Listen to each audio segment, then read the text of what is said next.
Gustav لی bone جو crowd psychology کے حوالے سے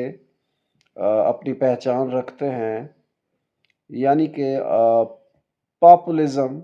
جس میں جذباتیت جو ہے وہ سب سے زیادہ اہمیت رکھتی ہے۔ ایک کرشماتی لیڈر صرف اپنے جذبات اور نعروں کی بنیاد پر سب کو اپنے پیچھے لگا لیتا ہے اور دلیل اور منطق کا دور دور تک واسطہ نہیں ہوتا۔ تو اس طرح وہ کہتے ہیں کہ اس طرح جو ہے وہ لوگوں کو بے وقوف بنانا یا مینوپولیٹ کرنا بڑا آسان ہوتا ہے۔ تو اس حوالے سے وہ یہ بھی کہتے ہیں کہ جمہوریت جو ہے یہ ناقص ہے، کیونکہ اس میں کوئی بھی کرشماتی لیڈر کسی بھی ٹھوس مدعا کے بغیر لوگوں کو اکٹھا کر کے ووٹ حاصل کر سکتا ہے اور ان کو اپنے پیچھے جو ہے وہ چلا سکتا ہے۔ تو یہ بڑا ایک اہم نکتہ ہے۔ وہ سمجھتے ہیں کہ ووٹ کا حق ہر بندے کو نہیں ہونا چاہیے، بلکہ صرف صاحب الرائے لوگوں کو ہونا چاہیے۔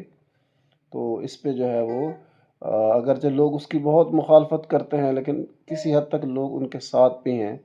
جب ہم جدید پاپولزم کا رجحان دیکھتے ہیں تو ہمیں پتہ چلتا ہے کہ ایسے لوگ جو صرف جذباتی طور پر لوگوں کو اپنے ساتھ وابستگی کے لیے راضی کر لیتے ہیں، وہ بھی آگے آ جاتے ہیں، اگرچہ ان کے اندر کوئی خوبی نہ ہو یا وہ اس قدر اعلیٰ دماغ نہیں بھی ہوں، لیکن پھر بھی اپنے ساتھ